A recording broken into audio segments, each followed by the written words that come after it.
그러니까 지금 한국 유튜버 봤을 때 네. 많은 유튜버들은 그렇게 얘기하고 있잖아요. 중국 경제 망했다. 네. 중국 경제는 무너졌다. 네. 중국 경제 붕괴했다. 네. 그런 얘기를 많이 했잖아요. 네. 그래서 아마 시청자분들은 이렇게 생각할 수도 있잖아요. 아, 이게 유튜브 그 조회수 때문에 뭐 일부러 이렇게 뭐 이상하게 약간 좀 자극적으로. 네, 자극적으로 이거 네. 그 제목을 만들어가지고 그렇게 하는 게 아니냐. 그렇게 생각할 수도 있는데 아닙니다. 중국 경제는 진짜 망했어요. 너무 심각해요, 상황은.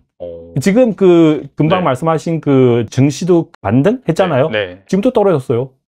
지난주 그 상하이 증권 시장 있잖아요. 거기 상증 지수라고 하는 거, 지수 인덱스 같은 거 있는데 네. 3,700점까지 올라가는데요.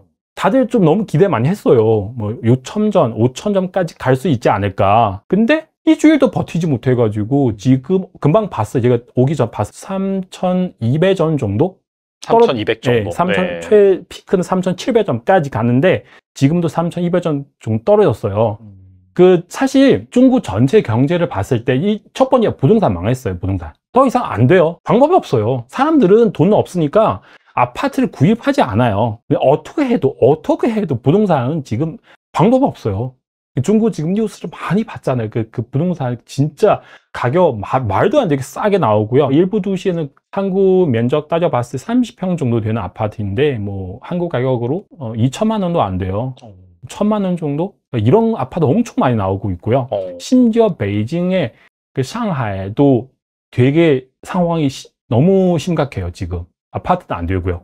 아파트 안 되면은, 부동산 안 되면 무슨 문제 생기냐면 첫 번째는 중국의 그 재정 문제 있잖아요. 특히 지방 정부 재정 수입은 두 가지 있는데요. 하나는 거의 70% 정도 차지되어 있는 게 뭐냐면 그 도지 재정. 그게 뭐냐면 땅을 그 건축회사한테 팔아가지고 생기는 수입. 이게 되게 많아요. 옛날 같은 경우. 또 30% 정도 세금 통해서 수입이 생기는 건데, 근데 지금 다들 아파트 구입을 하지 않아서 이런 건축회사들, 예를 들면 뭐恒大, 예를 들면 삐구야 이런 회사 다 망하고 있잖아요. 네. 한국 분들도 정확하게 다 알고 계신데, 그래서 이런 건축회사들은 땅을 더 이상 안 사요. 그러면 정부는 수입이 없어요. 정부 수입. 토지 할 수가 없어서 수입이 없고, 세금도 지금 그 외국 회사이나 중국 본토 회사 다 망하고 있고 외국 회사 다 나가고 있기 때문에 이쪽 수입도 없어요. 그러면 재정 문제 생기잖아요. 재정 문제 생기면 어떻게 되는 거죠? 공무원들 막 해고 당하고 있고, 네, 뭐 월급도 줄이고 있고 불만 되게 많아요. 네. 지금 현재 상황이. 이게 왜냐면 다른 경제 문제 생기면은 그나마 중국 정부는 어떻게 참을 수 있는데, 근데 재정 문제 생기면 이게 중국 전체 체제 흔들릴 수도 있어요. 돈 없잖아요. 얼마나 힘들어 이게. 다들 이게 그 시진핑은 뭐 무슨 하려고 하는데 그 지방 정부 입장에 봤을 때 돈도 안 주면서 뭔가 이래라 저래라 하면은 이게 서로 갈등 생기면 진짜 중국 전체 체제가 흔들릴 수 있는 정도로 되게 심각해요. 그러니까 이거 제가 볼 때는 중국 모든 경제 문제 중에서 가장 심각해요. 그리고 또 실업 문제도 되게 심각합니다. 실업. 그러니까 지금 많은 학생들은 해마다 졸업하는 대학생 1,000만 명 넘어요. 800, 900, 1000, 1100 이 정도 막 계속 그 2020년부터 올해 2014년까지 5천만 명 정도 졸업했는데, 근데 코로나 때문에 지금 취업도 너무 힘들고요. 외국 기업들 다 나갔고요. 네, 그리고 그 중국의 본토 기업들 망하는 기업도 많고 가문하는 기업도 되게 많거든요. 그래서 젊은 사람들은 어디서 취업을 할 수가 없어요.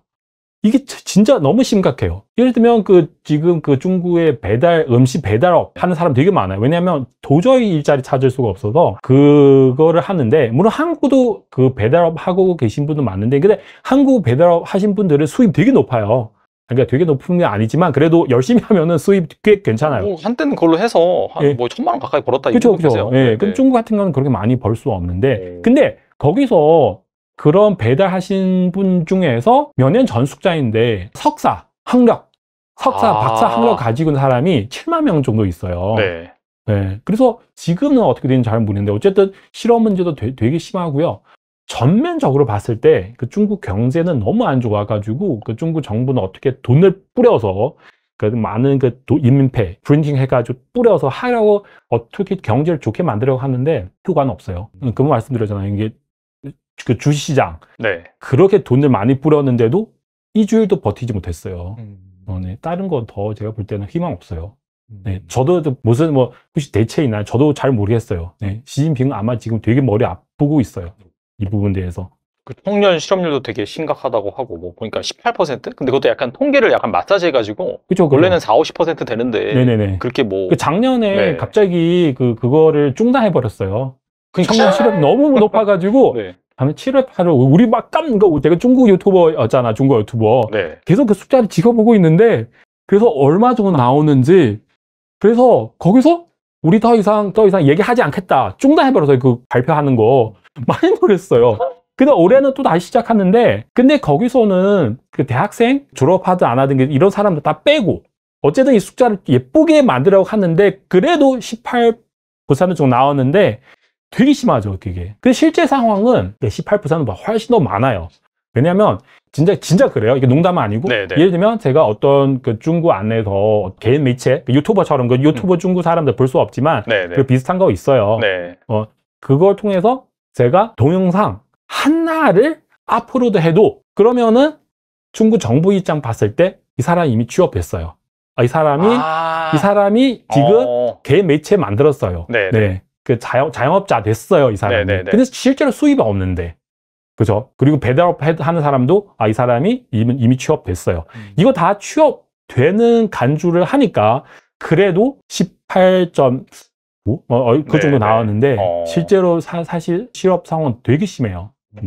보니까 중국인들이 약간 저축률 되게 높고 돈 안 쓴다 이런 얘기도 많더라고요. 그게 뭐 약간 제로 코로나 정책이 너무 장기화되다 보니까 네네. 신뢰를 잃었다 뭐 이런 표현도 많이 쓰더라고요, 보니까. 그렇죠.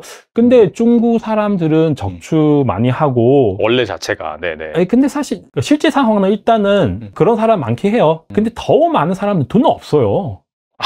돈이 없다. 그러니까 지금 네네. 은행에 돈 되게 많이 있는데 네. 은행은 지금 되게 불안해요. 은행들이. 돈이 너무 많이 들어와가지고 사람들이 돈을 안 쓰니까. 네네. 근데 그 돈은 대부분은 부자들 이런 사람들도 지금 되게 불안하니까 그 은행에서 그 돈을 많이 놓았는데 일반 서민들은 사실 돈 없어요. 오히려 대출 많아요. 대출이 많다. 네, 대출 너무 많아가지고 그래서 실제 상황은 그래요. 많은 외국분들은 그 은행에서 이게 저축한 돈 되게 많다. 네. 중국 사람들은 그나마 어느 정도 돈이 있구나. 실제로는 아니에요. 많은 사람은 돈은 없는데 근데 일부 사람들 돈이 엄청 많아서 그 사람들조차도 너무 불안하니까 돈 안 쓰니까 그래서 은행에서 그만큼 돈이 있다. 이렇게 제가 말씀드리려고 하는데요. 사실 이번 조치는 저 개인적으로는 굉장히 놀라운 조치였어요. 왜냐하면은 네. 지금까지 중국 정부가 유지해왔던 스탠스와는 참 많이 달랐고 두 번째로는 이번 조치가 상당히 기존의 상황과는 달랐던 점이 기존 정책 방향과는 다른 정책을 발표하면서 왜? 라는 거에 대한 이야기가 별로 없었죠. 왜 이렇게 한다라는. 그렇죠. 예. 근데 생각해 보면 이 유사한 상황이 한 번 있었습니다. 중국 정부가 제로 코로나 정책을 계속 유지하다가 네. 어느 날 그걸 풀었거든요. 그때도 왜 그렇게 하는지, 지금은 이걸 해도 된다는 건지, 뭐 그런 주변 설명이 아무것도 없이 그냥 어느 날 풀었어요. 그래서 이것은 잘 준비돼서 이렇게 발표된 정책이라기보다는 어떤 상황에 닥쳐서 그래서 이제는 안 되겠구나. 이렇게 해야 되겠다라고 조금은 급하게 결정한 정책이 아닌가 하는 그런 생각을 조심스럽게 해봅니다. 그만큼 좀 급하다, 좀 급했다, 경제가 생각보다 좀 심각했다. 그렇게 이해할 수 있을까요, 그러면? 그렇게 생각이 됩니다. 그래서 아마도 그 정책을 두고 뭐 두 가지 세력이 있었겠죠. 뭐 이렇게 해야 된다는 쪽과 그렇게 하면 안 된다는 쪽이 아마 그렇게 당내에서는 이렇게 기량작용을 하다가 여태까지는 이제 그래도 여태까지 견제해온 중장기 정책을 견제해야 된다는 그 목소리가 컸다가 상황이 달라지니까 이제 이쪽 목소리가 이긴 거라고 볼 수 있지 않을까 싶습니다. 다만 이번 일반적으로 경기 진작책이라고 이야기는 하고 있지만 또 분명히 그런 효과를 노리고 발표한 것 같지만 사실은 이 통화정책과 금융정책을 발표한 거죠. 그래서 사실 산업정책을 한 것도 아니고 재정정책도 발표하지는 않았습니다. 그래서 이걸 뭐 전면적인 경기 진작책이라고 하기에는 약간의 손색은 있어 보입니다. 확실히 통화 정책이라든지 뭔가 금융과 관련된 정책을 네. 파격적으로 일단 쓴 건 맞잖아요. 그러다 보니까 며칠 새 이 중국 증시가 엄청나게 급등하고 있거든요. 네, 이 네. 덩치가 어마어마한 큰 그런 시장인데 어떻게 본다면은 좀 속된 말로 우리나라 테마주 움직이듯이 네, 네. 뭐 순식간에 막 몇 퍼센트씩 막 뛰잖아요. 그게 이제 네. 몇몇 그 외국의 전문가 분들도 지적을 하셨는데요. 이번 시장의 반응은 다소 감정적이거나 정서적인 측면이 좀 있어 보입니다. 그리고 그렇게 된 원인에는 이번 중국 정부가 정책 발표를 하는 방식이 조금 특별했다고 생각이 들어요. 확실히 과거와는 달랐다. 예. 네. 뭐가 다르냐면 정책 내용보다도 저는 그 메타 정보라고 표현을 하는데요. 어떤 정보에 대한 정보. 그러니까 정책을 발표했는데 어떤 식으로 발표했느냐. 어떤 분위기, 어떤 상황에서 발표를 했느냐. 뭐 이런 거죠. 그러면 이번 같은 경우에 보면은 아까 말씀드렸듯이 갑자기 발표된 것이기도 하고, 그 다음 두 번째는 거의 24일부터 하루 이렇게 정책이 매일 발표가 됐거든요. 그러니까 기관총처럼 이렇게 연달아 발표된 것도 꽤나 특수한 일이었고, 그 다음 일반적으로 중앙은행장은 굉장히 신중한 모습을 많이 보입니다. 우리 미국 연준의 그 총재가 네. 말 한마디 조심조심해서 하듯이 그렇죠. 네. 중국 인민은행장도 사실 똑같은 위치에 있는데 이번에는 뭐 증권감독위원회 주석하고 뭐 다 보험 주석하고 인민은행장 뭐 다 기자 보도를 했고 중국에서는 다소 특별한 상황이라고 얘기할 수 있는 실시간 발표를 했어요. 실시간 발표요? 네. 이렇게 생중계를 했거든요. 미국이랑 비슷하네요, 느낌이. 그러니까 네. 그런 게 많지 않아요. 네. 그리고 특히 시진핑 주석 3기에 와서는 더더군다나 그런 일이 없습니다. 돌이켜 생각을 해보시면 지난번 양회할 때 그동안 전통적으로 이루어졌던 양회 끝날 무렵에 하는 총리의 기자 발표회 또 안 했잖아요. 앞으로 당분간 몇 년 동안 안 할 거라고 했고. 네네. 그러니까 이런 상황인데 이 세 사람이 나와가지고 다 실시간으로 실방송을 하면서 Q&A를 했던 거죠. 그러니까 그것도 특별했고 또 하나 아마 굉장히 중국적인 상황이라고 생각되는 것이 시진핑 주석이 연이어서 정치국 회의에서 의미심장한 발표를 했어요. 원래 정치국 회의, 9월 정치국 회의는 경제 안 다룹니다. 네. 그런데 이것도 전례 없이 사전에 예정되지 않았던 갑자기 경제정책을 정치국 회의에서 논의하고 발표를 했고 시진핑 주석이 뭐라고 얘기했냐면 경기 살려라. 부동산 가격 하락 막아라. 이렇게 구체적으로 지시를 하면서 공무원들 실수하는 건 용서해 줄 테니까 그러니까 실수에 대한 책임을 묻지 않을 테니 적극적으로 나서서 그걸 실행을 하라고 그렇게까지 얘기를 했어요. 그러면서 할 걸 다 해봐라 그런 거네요. 네, 그러면서 예를 막 구체적으로 들어가면서 이게 뭐 새로운 영역이기 때문에 해본 적이 없는 정책이다. 그래서 하다 보니 실수가 나왔다. 네. 면책해 줄 테니까 뭐 이런 식으로 하나하나 예를 들어서면서까지 얘기를 했어요. 이게 중국 공무원 사회는 엄청나게 큰 메시지인 겁니다. 그러니까 그동안 그렇게 보수적으로 그 기존 정책을 견지해오던 시진핑 주석이 입장을 180도로 바꾸면서 실수하는 거 사례를 들어가면서 용서해 줄 테니까 그럼 책임 묻지 않을 테니까 그렇게 나가서 하라고 이렇게 지시한다는 건 만일에 그 지시를 제대로 따르지 않으면 이라는 상황도 당연히 떠오르겠죠. 그러니까 이게 중국 사회에서 볼 때는 이건 뭐 100% 확고한 메시지가 그냥 뭐 낙인 찍히듯이 꽉 찍은 거예요. 그러니까 사람들이 심리적으로 이제 뭐 못할 게 없겠구나. 그러니까 막 다 뭐 주식 달려가고 뭐 해가면서 이 주식, 채권 뭐 할 것 없이 시장이 뜨거워지고 외국 자본도 갑자기 들어오고 뭐 이런 상황이 발생한 걸로 보입니다. 확실히 이게 메시지를 던진 게 파격적이었다는 게 결과론적으로 나타난 게 뭐 헤지펀드들 아무래도 중국 시장이 워낙 안 좋고 뭐 맨날 팔아치우고 떨어지다 보니까 약간 빈집 관점에서 네. 헤지펀드들이 좀만 들어가니까 엄청나게 올랐다라고 이제 반응은 나오긴 나오더라고요. 네, 네, 네. 그만큼 좀 파격적이었다는 것이 좀 증명이 됐다라고 볼 수는 있겠네요. 네, 그렇게 볼 수 있습니다. 그럼 이걸 약간 금융 통화 정책 관점에서 일단 그렇게 메시지를 던졌는데 그럼 이러한 효과가 앞으로도 좀 지속이 될 수 있을까요? 어떻게 보세요? 거기에 대해서는 좀 비관적입니다. 아, 왜냐하면 아까 말씀드렸듯이 금융은 네. 실체 경제 그리고 산업의 반영이지 금융이 이걸 완전히 좌지우지할 수는 없거든요. 실물 경제 자체를요. 그렇죠. 네네. 그러니까 장사가 안 되는 사람이 한테 아무리 돈을 싼 이자로 빌려준다고 해서 그 사람이 돈을 벌게 되느냐 이거죠. 그러니까 결국은 실물 경제가 제대로 돌아가고 발전을 해야 되는 건데 이게 여기에 대한 정책은 나오지 않았고 그리고 그 정책을 발표하는 데 있어서 기대했던 타이밍을 조금 놓치는 것 같고 좀 머뭇거리는 것 같다. 그래서 정책이 사실상 뾰족한 수단이 없는 거 아니야?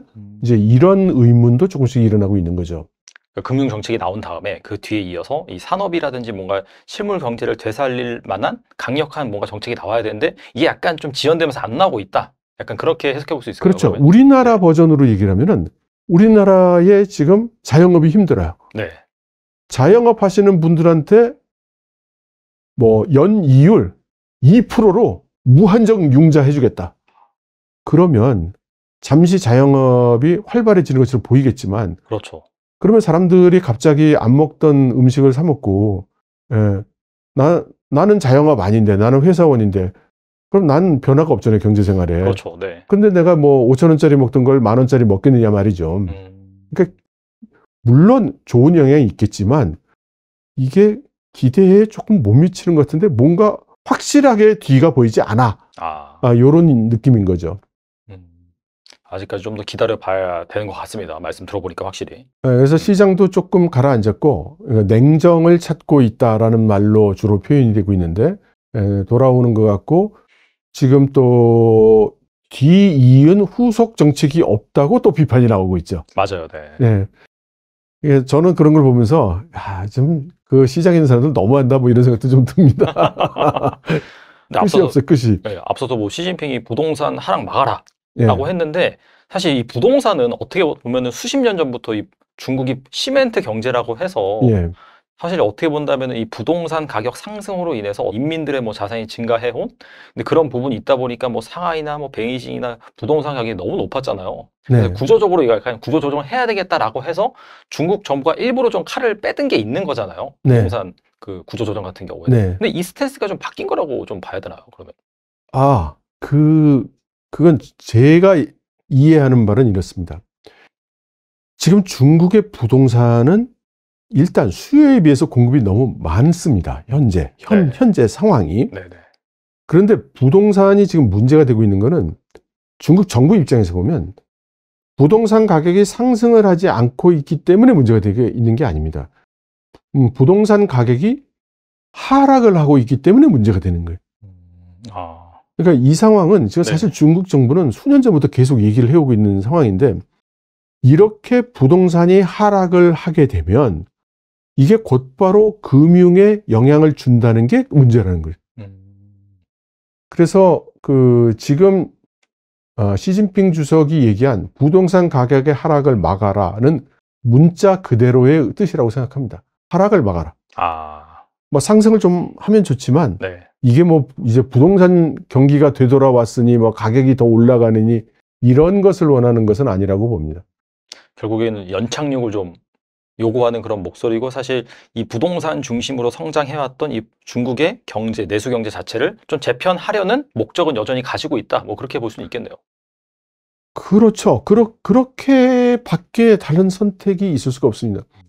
지금 중국의 기축주택의 그 가격이 기사가 좀 나왔거든요. 네네. 그래서 100대 도시의 기축주택 가격이 계속 하락하고 있어요.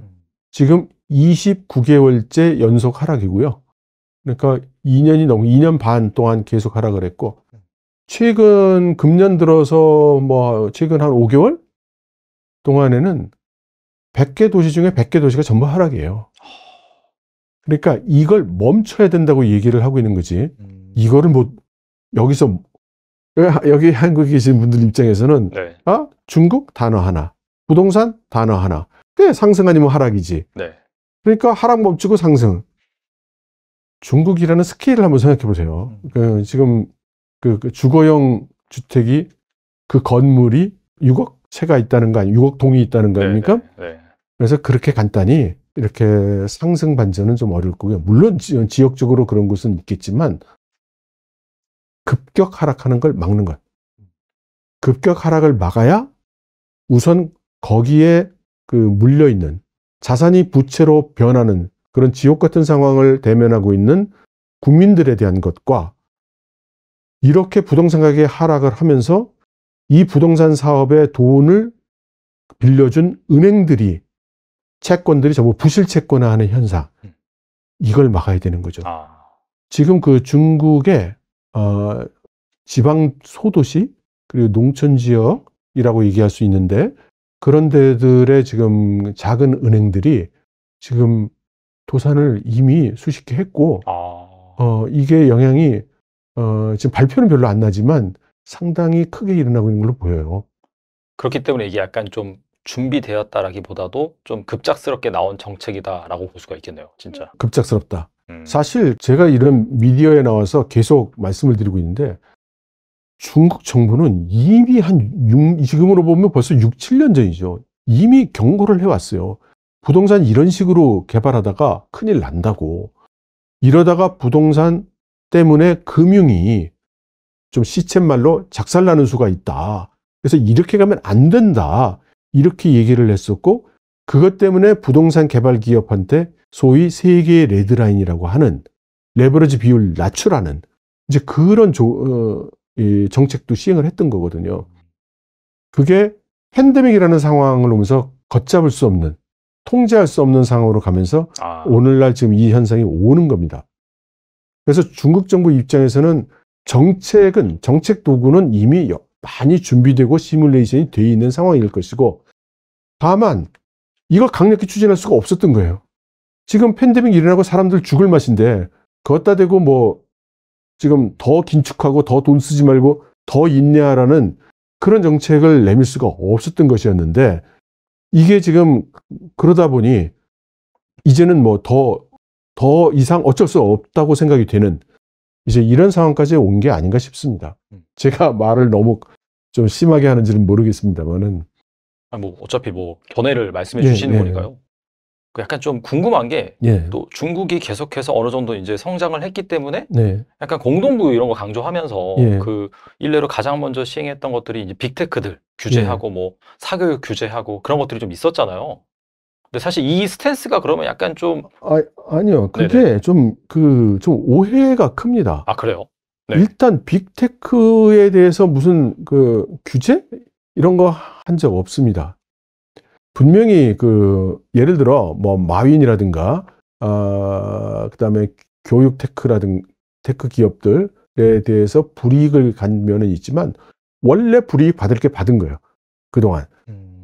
그래서 그렇게 얘기할 수가 없고 공동부유를 지금 마치 우리나라에서는 그 홍길동의 활빈당이 부자의 곡간을 털어서 가난한 사람한테 논아주는 것 같은 그런 인상을 좀 가지고 계신 것 같은데 그렇지 않습니다. 공동부유가 처음 나온 개념도 아니고 원래 있었던 정책 이름이었는데다가 지금 보면은 크게 세 가지를 그 골격으로 삼아요. 공동부유에. 하나는 지역 간 균형입니다. 그러니까 중국이 개혁 개방을 할 때, 소위 개방을 할 때 연안도시 18개 도시를 개방하면서부터 시작을 했거든요. 그래서 지금 경제가 잘 발달되어 있는 지역이 주로 동부 연안의 해변에 있는 도시들, 큰 도시들이죠. 그런데 서쪽 안쪽으로 들어가면은 거기가 경제적으로 굉장히 어렵잖아요.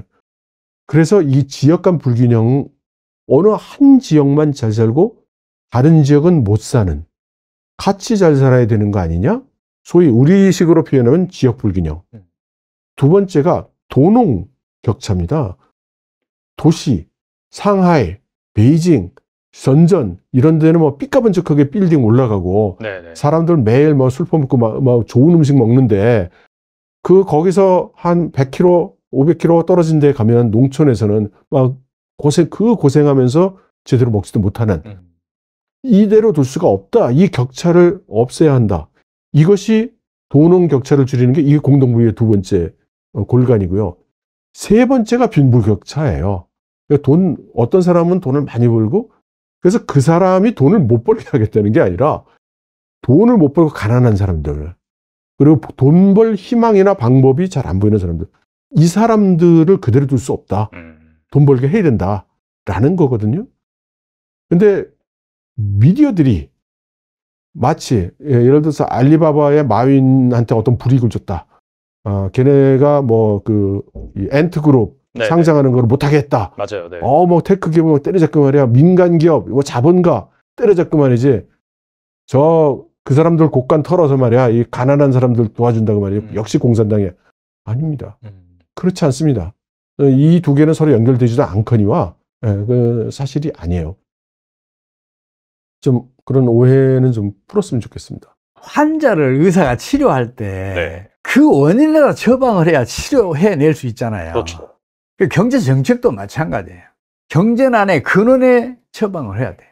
근데 중국 정부는 지금 대증요법을 쓰고 있어요. 경제난이 심화되고 있으니까 재정 지출도 늘리고 통화량도 늘리고 기준금리도 낮추고 이게 전형적인 대증요법이거든.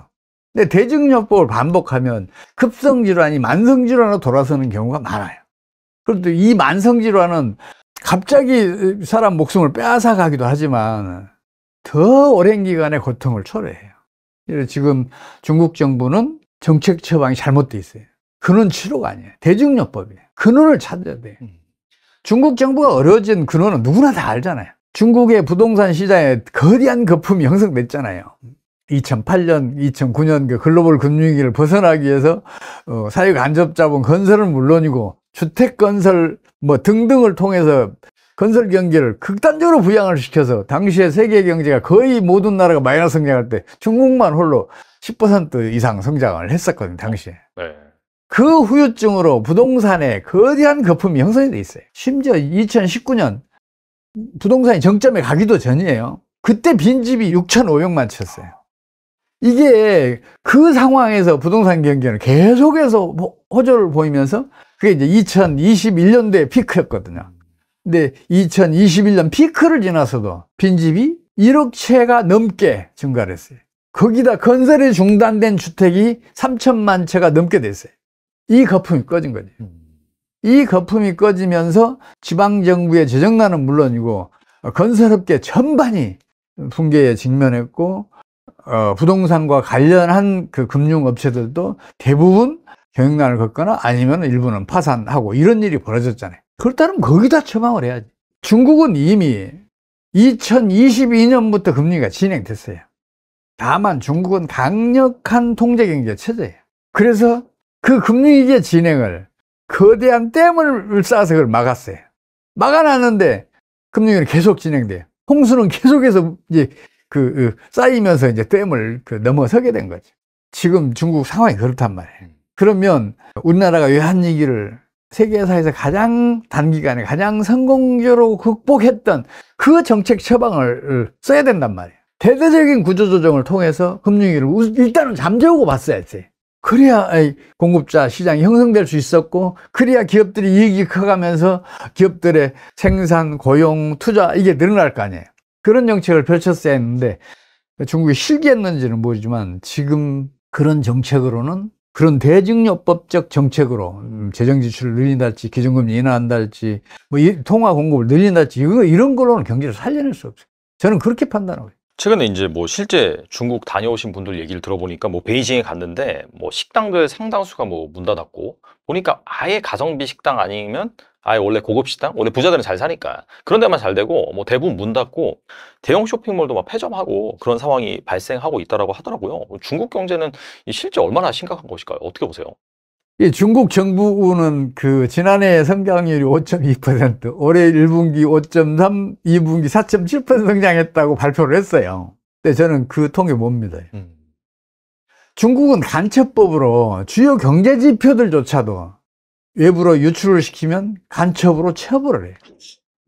그러니까 제가 획득할 수 있는 경제 지표가 거의 제한돼 있어요. 그래도 어쩌다 하나씩 그 지표가 이렇게 받아들여지는 게 있거든요. 이제 그런 걸 보면 중국 경제는 이미 마이너스 성장 지난해 하반기부터 갔어요. 전력 소비량, 또 세수 통계 이런 게 가끔 저한테 주어져요. 그걸 보면 그렇다니까요. 특히 세수 통계 같은 걸 보면은 소득세가 7%대 감소를 했어요. 올해 상반기 중에. 물품세 있잖아요. 우리나라 부가가치세. 이게 지금 4%대 감소세를 보였어요. 이 얘기는 무슨 얘기예요? 생산도 안 되고 거래도 안 된다는 얘기 아니에요. 근데 어떻게 이게 그 5%대 전후의 성장률을 기록하겠어요? 마이너스 성장 갔어요. 근데 이게 가장 큰 문제가 뭐냐면 통계를 이렇게 조작하게 되면 경제 상황을 정확하게 판단할 수가 없게 돼요. 그러니까 경제 상황을 정확하게 판단하지 못하게 되면 적절한 경제 정책을 펼칠 수가 없게 돼요.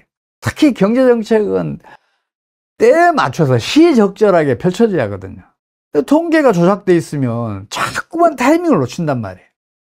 그래서 중국 경제는 계속해서 지금 어려움을 겪고 있는 것 같아요. 그래서 지금 중국 경제로서 가장 급한 일이 정확한 통계를 집계하는 거예요. 그래서 그걸 외부로 발표를 해야 돼요. 그래야 전문가들이 지금 상황이 어떤 거다. 정부가 어떤 정책을 펼쳐야 한다는 적절한 제안들이 올 거 아니에요. 정부로서는 한계가 있어요. 경제 전문가들 진단이 아주 중요한 역할을 하거든요. 그걸 원천적으로 막고 있으니까 문제라는 거죠. 실제로 중국 가본 사람들도 다 얘기해요. 과거에 사람들로 넘쳐났던 상가가 완전히 철시한 것 같다. 공장 단지가 돌아가는 기계 소리가 거의 들리지 않는다. 수만 대의 기계들이 돌아가던 그 공장들도 수백 개만 겨우 돌아가고 있다. 명맥을 유지하고 있다. 그런 얘기들을 해요. 근데 그 접근조차도 철저하게 차단하고 있어요. 그 잘못하면 간첩으로 걸려요. 중국 가서 그런 거 좀 정확한 진상을 파악하겠다 그러면. 약간 관광 목적은 상관이 없는데 약간 실태라든지 좀 그런 거 조사로 가면은. 여담이지만 제가 최근에 중국에 갈 기회가 있었는데 제가 못 가겠다 그랬어요. 제가 부정적인 얘기를 하니까 아마 지금 자기네들 명단에 제 올라가 있을 거예요. 저놈 오면 이제 혼내주겠다. 이렇게 조사를 다 하긴 하겠네요, 진짜. 불편한 얘기하면 무조건 차단을 해요. 중국에서 중국 경제에 대해서 입 바른 소리 했다 지금 행방이 묘연한 경제 전문가들 많아요. 과거에 중국 정부 주요 기관에 참여했던 경제학자들조차도 지금 행방불명된 사람들이 제법 있다고 저는 알고 있어요. 누가 거기 올바른 얘기를 하겠어요? 그렇죠, 사실. 지금 세계적으로 민주화 없이 경제 번영을 지속한 나라는 하나도 없다니까요. 독재 국가이더라도 민주화가 진행이 되면 경제가 번영을 해요. 성장률이 높아져요. 민주국가이더라도 민주화가 후퇴하잖아요. 그러면 그 나라는 바로 쇠락을 해요. 특히 이교도 탄압한 경우에는 더 그래요. 이민정책 같은 거 그러니까 요새 이제 극우파들이 득세한 나라들 두고 보세요. 경제난이 다른 나라도 훨씬 더 심각해요. 미국도 지금 일부에서 그런 주장들을 하고 있잖아요. 이민 철저히 규제하자고. 그게 이제 미국의 앞날이 불안하기 때문에 미국 노동자들 중심으로 이주 노동자들 막아달라 이런 희망이 있으니까 거기에 이제 부응하기 위해서 파퓰리즘이 이제 일어난 건데 그게 결국은 경제난을 더 심하게. 중국은 더 그렇단 말이에요. 외국 기업 차별은 오래됐어요. 우리나라 화장품이 이제 중국 시장을 거의 지배할 때 계속 엉뚱한 보도들 계속 내보내잖아요. 삼성전자 핸드폰이 중국 핸드폰 시장을 지배했을 때 핸드폰이 폭발했다는 멍터리 뉴스도 나오고 어떻게 했다는 그런 뉴스도 나오고 그러잖아요.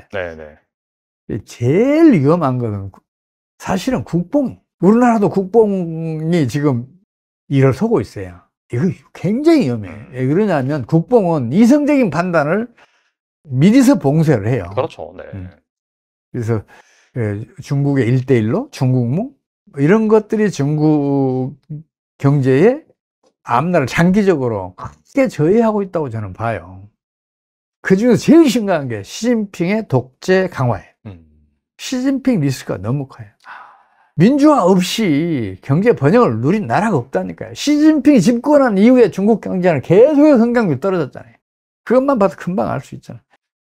이 중국 경제의 앞날은 너무 어두워요. 거기다가 중국의 경제 정책은 일본이 지난 30여 년 동안 연평균 성장률 0.8%인데 여기에 결정적인 역할을 했던 그 경제 정책을 똑같이 펼치고 있어요. 그게 뭐냐면 경상수 흑자를 즉각 해외 투자로 유출시키는 정책이에요. 경상수 흑자가 계속 커지면 그만큼 외환이 국내에 들어올 거 아니에요. 그러면 위안화 가치는 계속해서 상승 압력을 받을 거 아니에요. 중국 환율은 이제 그 떨어지는 압력을 받는단 말이에요. 그러면 수출 기업들이 경쟁력을 잃고 수출이 안 될 것이라는 판단 아래 그거를 차단하기 위해서 경상수 흑자를 들어오는 즉시 해외로 유출시키는 정책을 펼쳐요. 그 외환이 다시 해외로 유출되니까 외환에 대한 그 공급이 국내 시장에 대한 공급이 줄어들 거 아니에요. 그러면 위안화는 오히려 가치가 떨어지게 되는 거죠. 환율은 이제 오르게 되는 거고. 지금 중국의 위안화 환율은 달러당 지금 170엔대까지 올라가 있잖아요. 한때 160엔대 초반에서 뭐 180엔대 넘어간 적도 있고 그래요. 그런 정책을 펼치고 있는데 그게 어떤 정책인가를 한번 판단해 보시라고요. 수출로 애써 벌어들인 소득을 즉각 해외로 유출시켰잖아요. 내수는 당연히 부진해질 거 아니에요. 이 정책이 일본에서 먼저 펼쳐졌어요. 그러면 그 교훈을 받아들여야지. 일본은 엔저 정책을 무려 8차례를 펼쳐요. 1995년 이후로. 근데 단 한 번도 경제를 살려내지 못해요. 근데 지금 중국이 그 정책을 반복하고 있어요. 물론 일본도 지금 똑같은 정책을 지금도 펼치고 있어요. 그래 경제에서 못 벗어나는 거예요. 우리나라도 또 그 뒤를 따르고 있어요. 한심한 일이에요.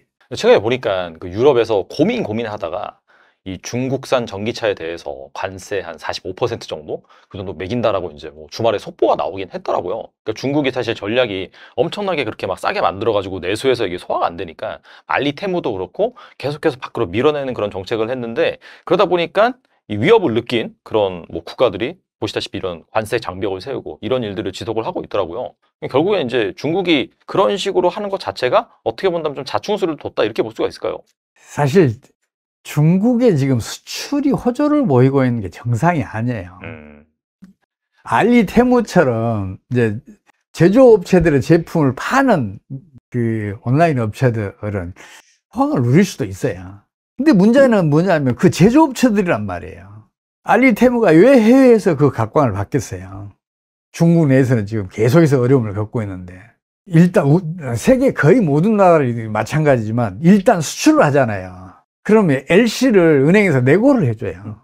만들어서 선적하는 즉시 수출 대금을 받아요. 수출 시장에서 이게 팔리느냐 안 팔리느냐 아무 문제가 아니에요. 일단 수출 대금을 먼저 받고 봐야 이 기업을 돌릴 거 아니에요. 지금 중국이 밀어내기 수출을 하고 있는 이유가 그거란 말이에요. 기업들이 생존을 위해서 수출 금융이라도 먼저 받으려고 하고 있는 거예요. 그러니까 유럽의 그 주요 항구들의 화물 적시장은 중국 전기차들로 지금 지배당하고 있잖아요.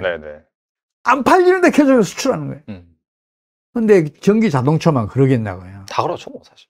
특히 전기 자동차 같은 경우는 중국이 반도체와 함께 2대 핵심 전략 산업이었어요.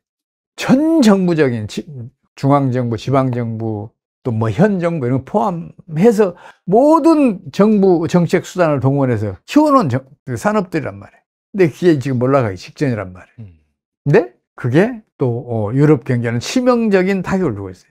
유럽 경제의 근간을 흔들 수도 있는 그 산업이 자동차 산업이에요. 그렇죠. 네. 근데 그 자동차 산업이 위협을 주고 있어요. 그러면 유럽 자동차 업계 그리고 유럽 정부들이 가만히 있겠냐고요.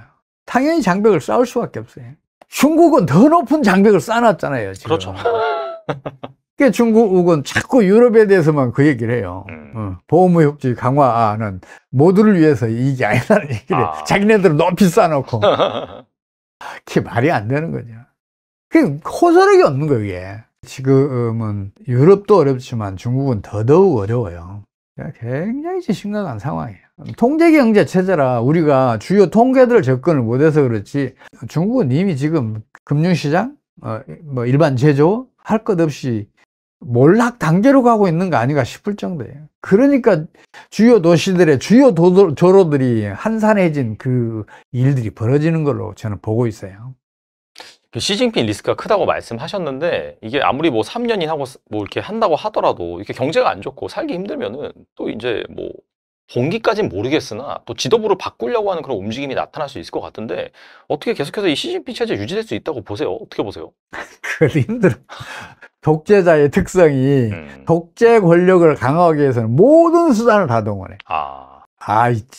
독재자가 50년 가까이 그 철권 통치한 사례는 근세 역사만보다 수십 개잖아요. 세계사를 보면.